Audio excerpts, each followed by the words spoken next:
بسم اللہ الرحمن الرحیم۔ السلام علیکم ورحمۃ اللہ وبرکاتہ۔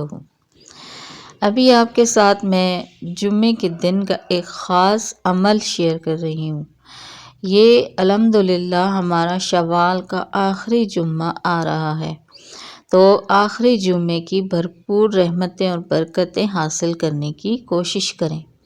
جمعے کے اعمال میں جو آپ کو معلوم ہے کہ جمعے کے دن غسل کرنا اور ناخن کاٹنا اور جمعے کی تیاری کرنا، ساتھ سورہ کہف کی تلاوت کرنا، سورہ جمعہ پڑھنا اور جمعے کی نماز کا اہتمام کرنا اور جمعے کے دن کے وظائف پڑھنا، یہ ضروری ہوتا ہے کہ جمعے کے دن وظائف میں سب سے بہترین وظیفہ درود پاک کا ہے۔ کوئی سا بھی درود آپ جمعے والے دن ضرور پڑھتے رہیں۔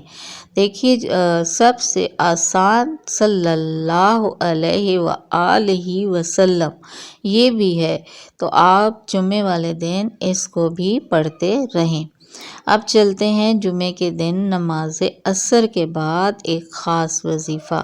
نماز عصر کے بعد دعا کی قبولیت کا وقت بھی بتایا جاتا ہے، اور یہ جو وظیفہ ہے یہ حضور پاک صلی اللہ علیہ وآلہ وسلم کی پیاری دعا ہے، جو کہ وہ اپنے کسی بھی دکھ پریشانی یا کوئی مصیبت آنے والی ہوتی یا غم میں ہوتے تو وہ پڑھتے، اور اس کیا کہنا چاہیے مختصر سے وظیفے میں 2 اسم اعظم بھی شامل ہیں، جس کی برکت سے انشاءاللہ تعالی بہت زیادہ فضائل حاصل ہوتے ہیں، اور آپ کی جو بھی جائز حاجت ہوگی وہ انشاءاللہ تعالی پوری ہوگی۔ اب یہ وظیفہ جو ہے یہ خاص طریقے سے بتایا گیا ہے۔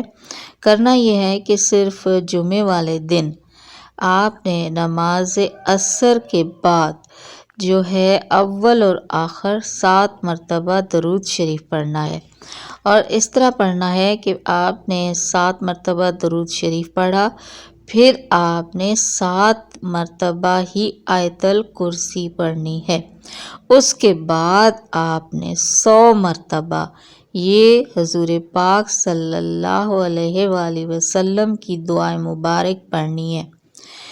یا حی یا قیوم برحمتک استغیث، یہ پہلے بھی آپ کو بتائی ہے، تو یہ دعا آپ نے 100 مرتبہ پڑھنی ہے۔ جب آپ 100 مرتبہ پڑھ لیں تو دوبارہ 7 مرتبہ آیت الکرسی پڑھیں، اور پھر دوبارہ 7 مرتبہ درود ابراہیمی پڑھیں۔ اس طرح آپ کا یہ وظیفہ مکمل ہو جائے گا۔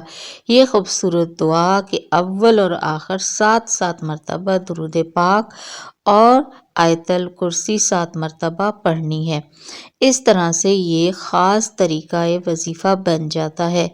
اس کے بعد آپ نے عصر کے بعد جو یہ وظیفہ کیا، اس کے بعد آپ اپنے حاجت کے لیے دعا کریں، اور دعا الحمدللہ دل سے پیار سے کریں، اللہ تعالیٰ کو اپنی حاجت تو بیان کریں، کیونکہ اللہ تعالیٰ ویسے ہی آپ کی حاجت جانتا ہے، ہر چیز ہر لمحے سے وہ باخبر ہے، لیکن وہ یہ عمل بھی دیکھنا چاہتا ہے کہ اللہ تعالیٰ دیکھ رہا ہوتا ہے کہ آپ نے اپنی مشکل حل کروانے کے لیے کیا وظیفہ کر میرے آگے پیش کیا ہے، تو اللہ تعالیٰ کو راضی کرنا بھی بہت ضروری ہوتا ہے۔